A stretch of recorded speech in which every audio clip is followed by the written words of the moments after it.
안녕하세요. 스테디윈입니다. 매일 꾸준히 하면 성공합니다. 오늘도 힘차게 영어를 마스터해 보세요. 파이팅!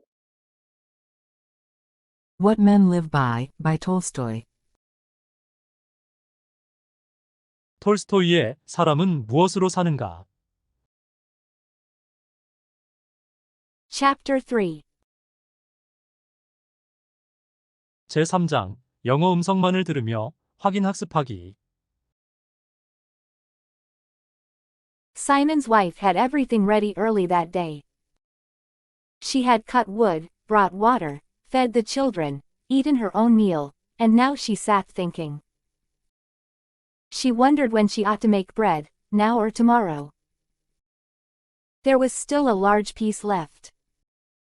If Simon has had some dinner in town, thought she, and does not eat much for supper, the bread will last out another day. She weighed the piece of bread in her hand again, and thought, I won't make any more today. We have only enough flour left to bake one batch. We can manage to make this last out till Friday.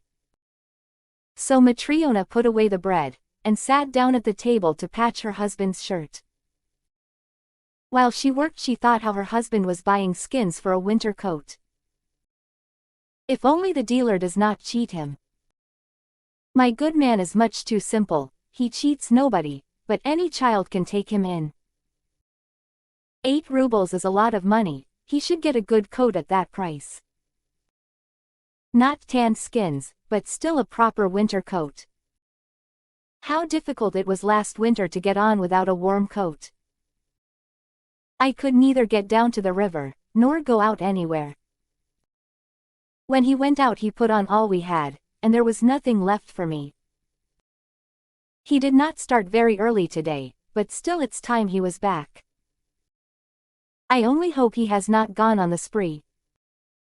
Hardly had Matryona thought this, when steps were heard on the threshold, and someone entered. Matryona stuck her needle into her work and went out into the passage. There she saw 2 men, Simon, and with him a man without a hat, and wearing felt boots. Matryona noticed at once that her husband smelt of spirits. There now, he has been drinking, thought she. And when she saw that he was coatless, had only her jacket on, brought no parcel, stood there silent, and seemed ashamed, her heart was ready to break with disappointment. He has drunk the money, thought she, and has been on the spree with some good-for-nothing fellow whom he has brought home with him. Matryona let them pass into the hut, followed them in, and saw that the stranger was a young, slight man, wearing her husband's coat. There was no shirt to be seen under it, and he had no hat. Having entered, he stood neither moving, nor raising his eyes, and Matryona thought, he must be a bad man, he's afraid. Matryona frowned, and stood beside the oven looking to see what they would do. Simon took off his cap and sat down on the bench as if things were all right. Come, Matryona, if supper is ready, let us have some. Matryona muttered something to herself and did not move, but stayed where she was, by the oven. She looked first at the one and then at the other of them, and only shook her head. Simon saw that his wife was annoyed, but tried to pass it off. Pretending not to notice anything, he took the stranger by the arm. Sit down, friend, said he, and let us have some supper. The stranger sat down on the bench. Haven't you cooked anything for us? Said Simon. Matryona's anger boiled over. I've cooked, but not for you. It seems to me you have drunk your wits away. You went to buy a sheepskin coat, but come home without so much as the coat you had on, and bring a naked vagabond home with you. I have no supper for drunkards like you. That's enough, Matryona. Don't wag your tongue without reason. You had better ask what sort of man. And you tell me what you've done with the money? Simon found the pocket of the jacket, drew out the 3-ruble note, and unfolded it. Here is the money. Trifonov did not pay, but promises to pay soon. Matryona got still more angry. He had bought no sheepskins, but had put his only coat on some naked fellow and had even brought him to their house. She snatched up the note from the table, took it to put away in safety, and said, "I have no supper for you. We can't feed all the naked drunkards in the world. There now, Matryona, hold your tongue a bit. First hear what a man has to say.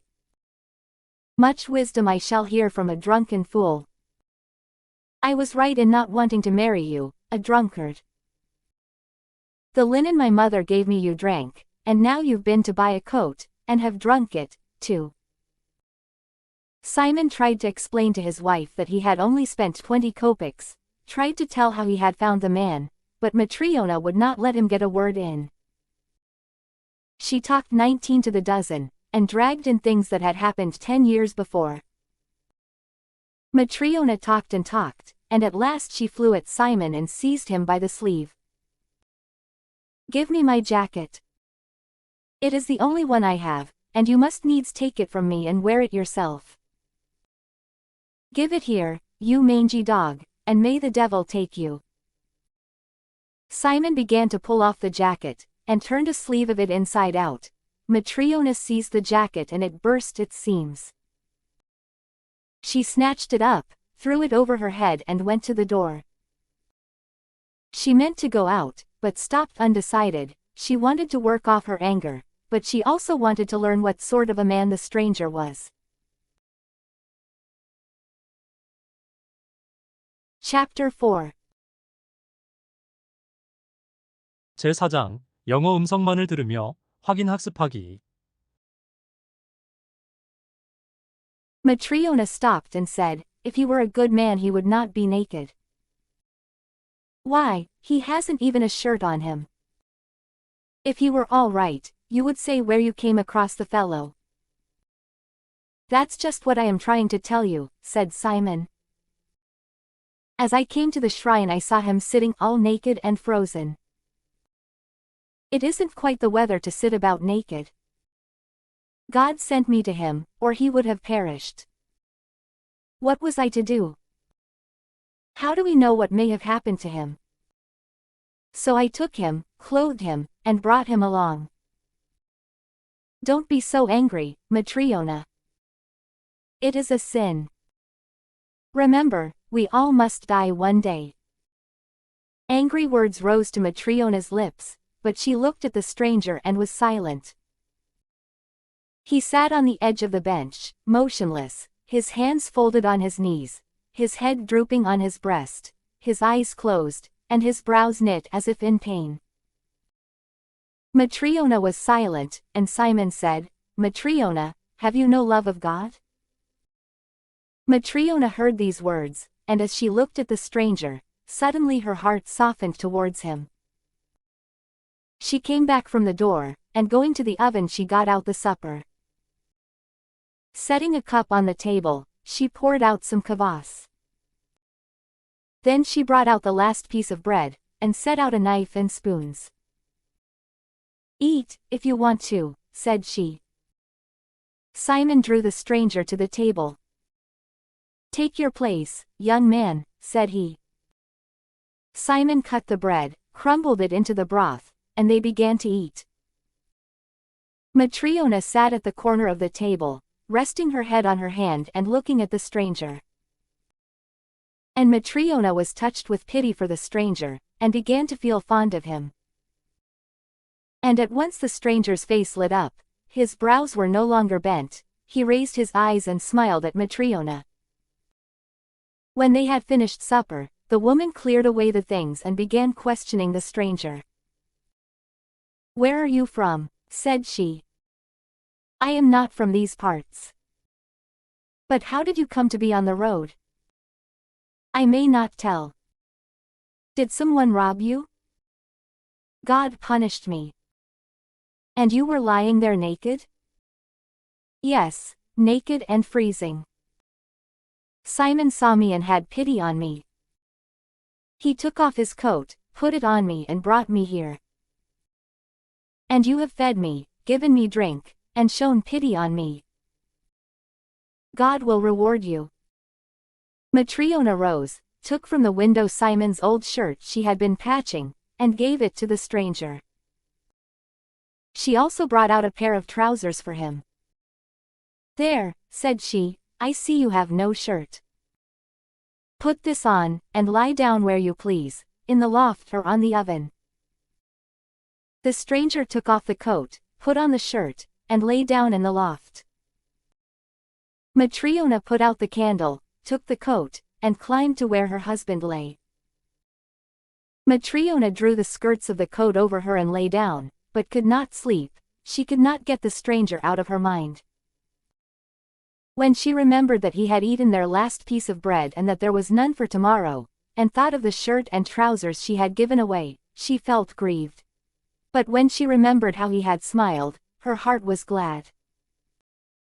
Long did Matryona lie awake, and she noticed that Simon also was awake. He drew the coat towards him.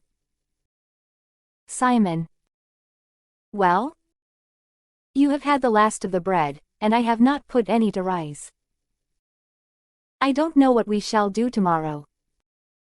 Perhaps I can borrow some of neighbor Martha. If we're alive we shall find something to eat.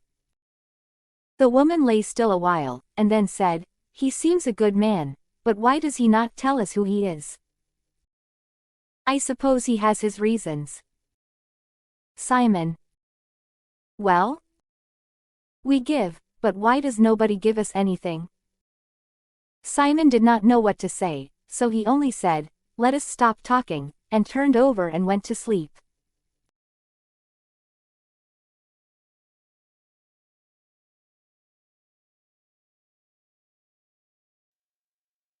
이 영상이 도움이 되셨다면 좋아요, 그리고 구독 부탁드립니다.